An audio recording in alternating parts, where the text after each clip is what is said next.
Welcome back, ladies and gentlemen. We're now delighted to be joined this evening on tonight's edition of the Daily Debate by our guest, Dr. Vivian Morcos, our political analyst. Dr. Vivian, thank you so much for coming in and for joining us tonight. It's my great pleasure.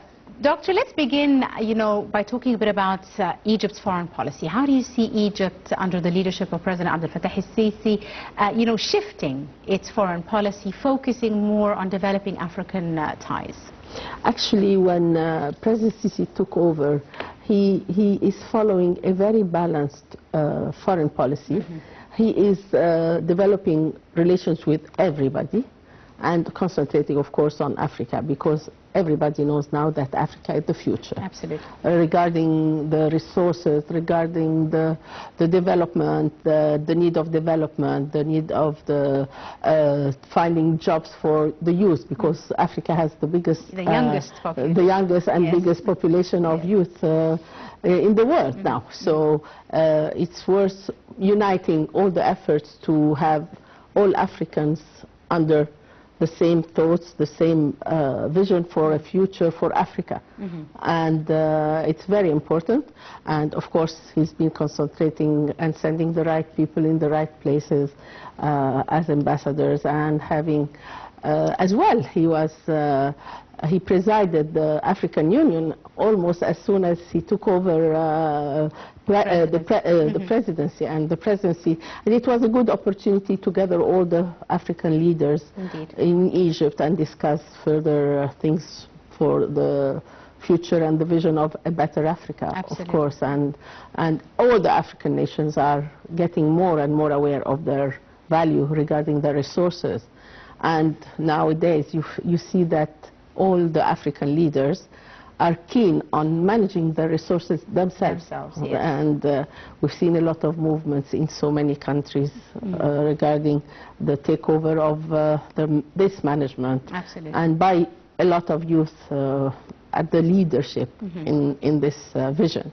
Absolutely. So there is indeed, a movement by African countries, like you said, to move away from the traditional, colonial relationship where developed countries take all their raw materials and industrialize them, then sell them back to the African countries.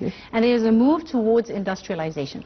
Under President Sisi's leadership, there was a move to further combine and join African nations in trade agreements, and the free trade agreement was also reached and signed. How important do you see such an agreement in regard to what you were saying with regards to taking over the production in African countries? Yes, actually when you start in creating industries for all your raw material, you need the consumers who will consume these industrialized products. So who is better than all the African nations your together?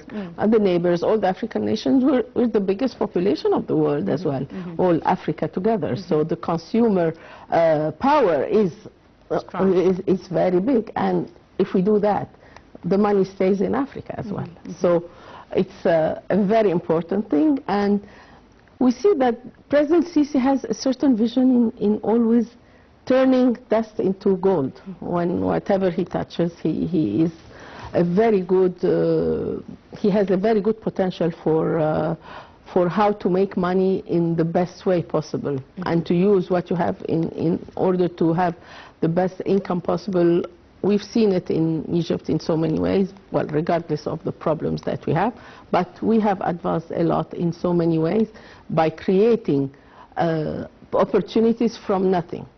And this as well, it goes and it expands to Africa, because when all the presidents meet together, they take ideas and they reciprocate these ideas in their countries, and it is getting bigger, it's going to be very successful, and it's continuing, because Africa now, we see that there is a lot of trials to destabilize Africa and destabilize. And President Sisi always said, in order to have development, in order to advance, you have to have a stable country. Yes.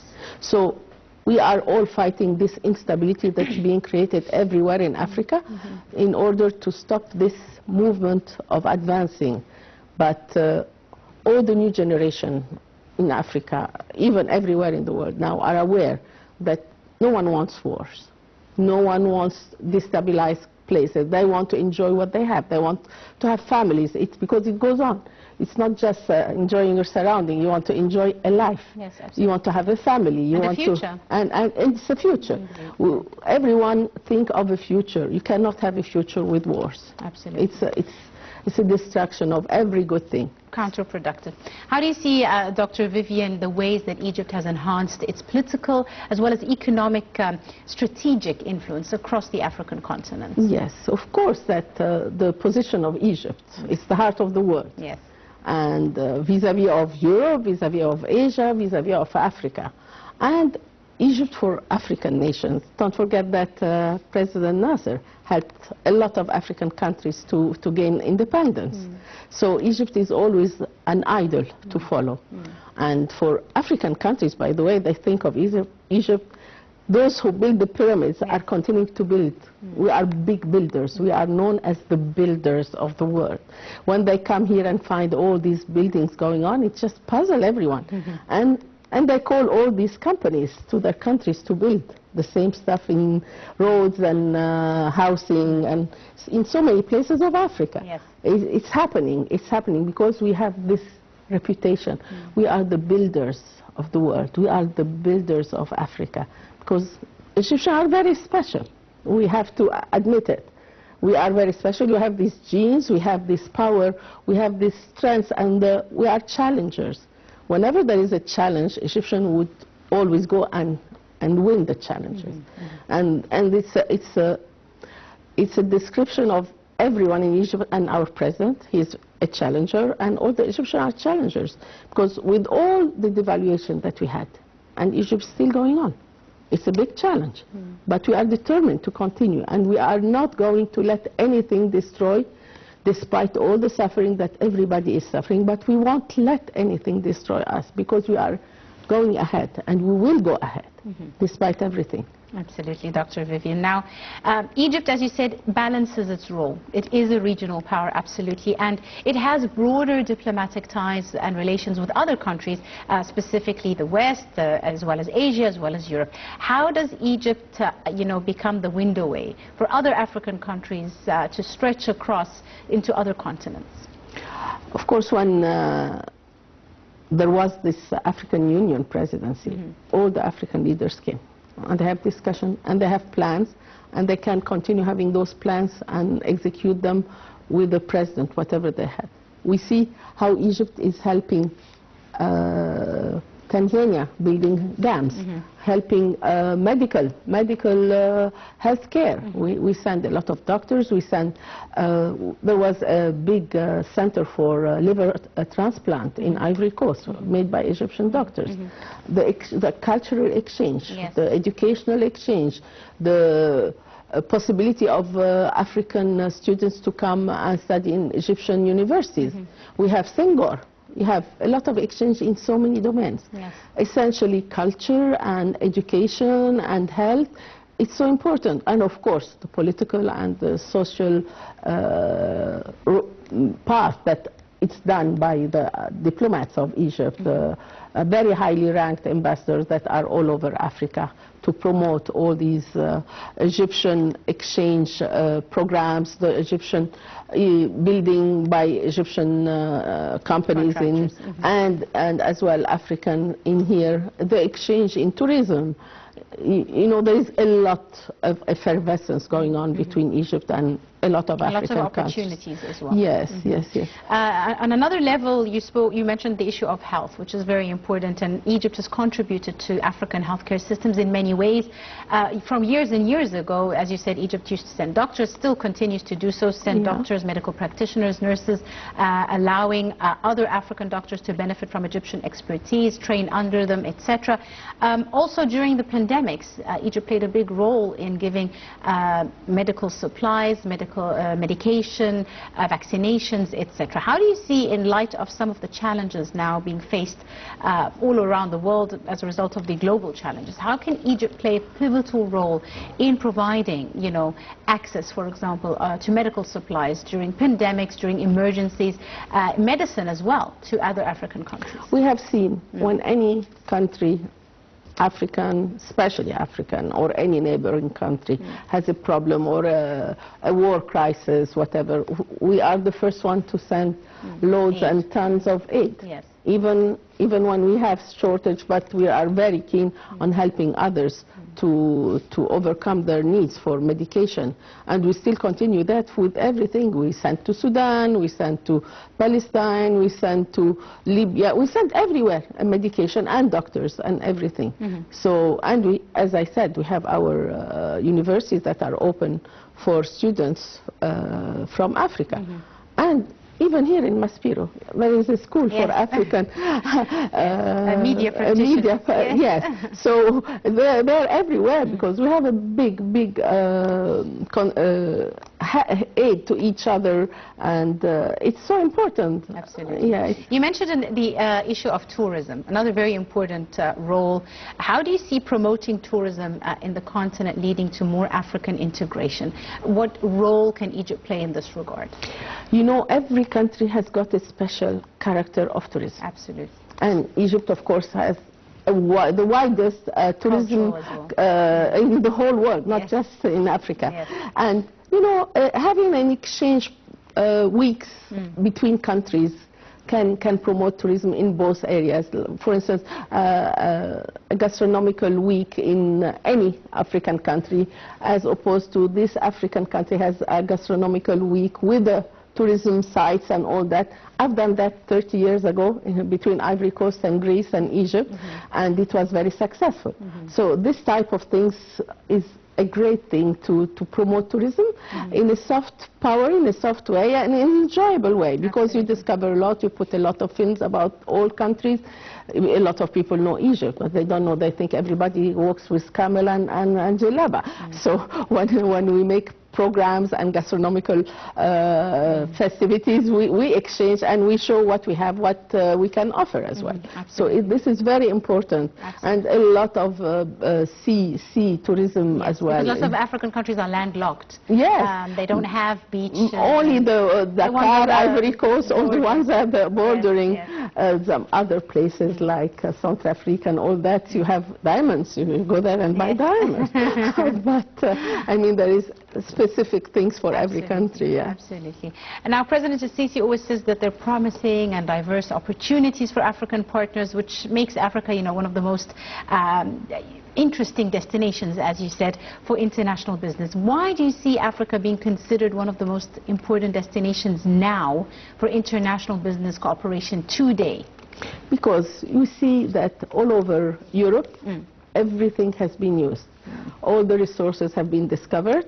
All the buildings have been done. There is nothing to be done anymore. So they have some money that they want to. Where is that place? Africa is still almost virgin in every way. Well, despite all the resources that have been used, there are still resources that can be used.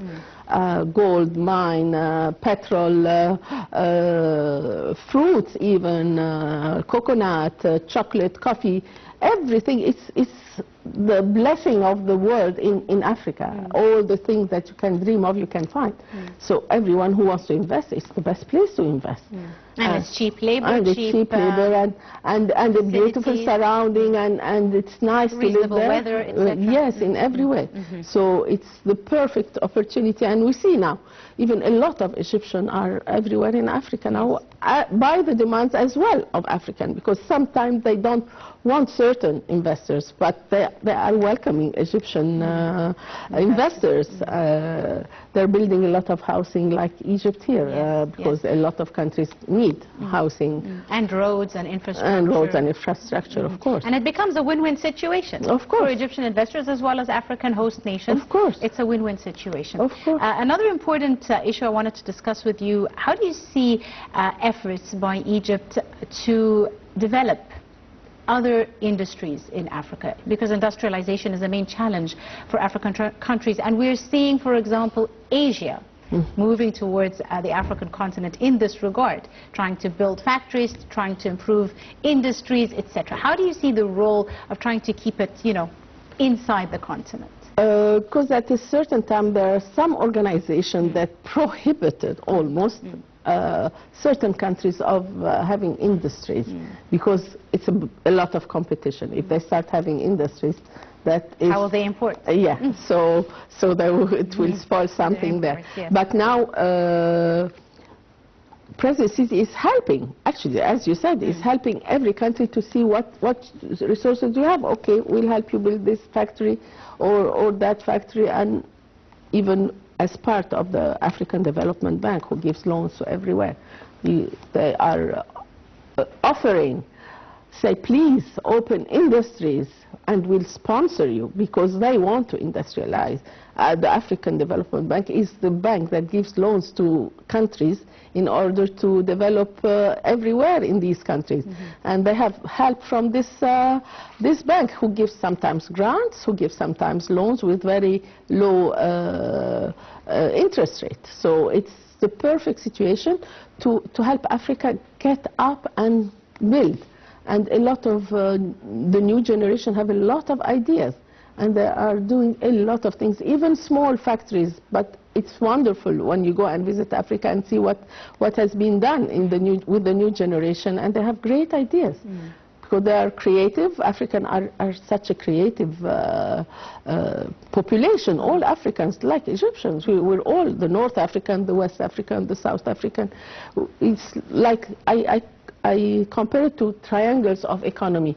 Egypt, Morocco, South Africa, that's a big triangle. Egypt, Ivory Coast, you form triangles of economy that is full of effervescence and full of potential for the youth, for everything.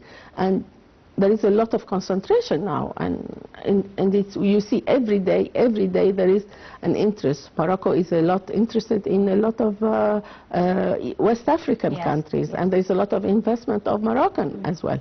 So we have to be solid, because the thing is, now that we are starting to get together, the instability is starting as well. So we have to have awareness for the population. Be vigilant. Yeah, but you know, all the African youth population, they're very aware of what is good for them now. Yes. They won't be, I don't want to say, used in a bad way to change their future now. They have a different way of thinking. Absolutely. Yeah. Indeed. Right. Dr. Vivian, allow us to take a short break. Ladies and gentlemen, a short break, and we'll be back for more on tonight's edition of the Daily Debate. Do stay tuned.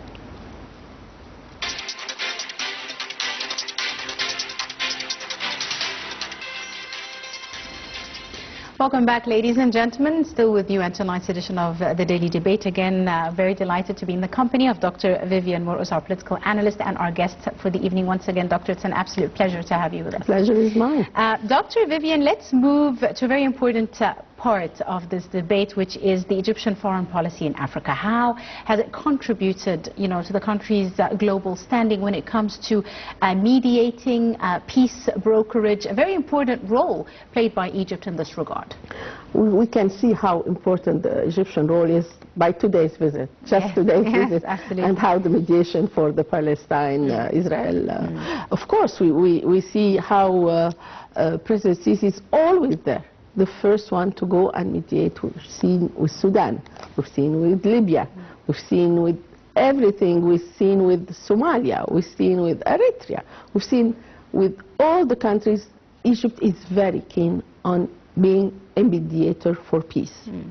A mediator for peace. This is, we won't go for a war. We don't know how to make wars. We know how to make wars, and we know how to win wars, because we are known, Egyptians are the best army in the world. It's written in the Quran, خير أجناد الأرض, the best army in the world. So, but when you know the war, you prefer peace. Yes, absolutely. And of course, you have a lot of youth, as we just said about Africa. These youth have dreams of future. So Egypt is very keen on mediating for peace process in every place where there is conflict. We found that our president was yesterday with President of Salva Kiir. It's for a lot of meaning. And Sudan, just a few weeks ago, with El Burhan. We are there for peace. And Libya as well. Of very course. important Of course. mediation process. Of course. Now, Egypt has also played a role in dampening, playing down some of the crises in Africa. What gives Egypt this potential? I mean, why do you think, in your opinion, other African countries respond to the Egyptian influence in this aspect? Because they know that Egypt is the strongest, the oldest civilization. You don't have a civilization that doesn't pass to your population. Your population has qualities, has values because of this civilization. It's built in with us. You don't just go and get it. We have all these qualities, so there is a trust for this person who has all these qualities. So when the Egyptians speak, when our president speaks, we listen to him. And we'll think how he is going to deal with all that. Even with all the problems that we have, Egypt has a very important place and role in the world. Again, today is a great proof of that. And today's visit is a great proof of that. And you see, you have been, all the countries around us have been bombarded. I think no one dares to approach us. There is a reason for that. So everyone, Egypt is the idol and will stay an idol because 6,266 years of civilization doesn't go. Yes. It doesn't go Can't in beat vain. that, absolutely. It doesn't go in vain. Right, Dr. Vivian, now Egypt's position and membership of many African organizations like CAMESA, like the African Union, its recent joining of the BRICS, even though it's not exclusively African, but it's got South Africa, etc. How important is Egyptian membership of such organizations? You see, Egypt is one of the founders of African Union. Yes. Well, it says a lot. Egypt is one of the first countries to have the independence. Even before the independence, Egypt had a lot of industries, Egypt extended to Ethiopia. The territories of Egypt was extending to Ethiopia, to Tana Heights as well. So Egypt is a big thing. It's a big thing. So everyone will trust Egypt, will listen to Egypt, will follow Egypt.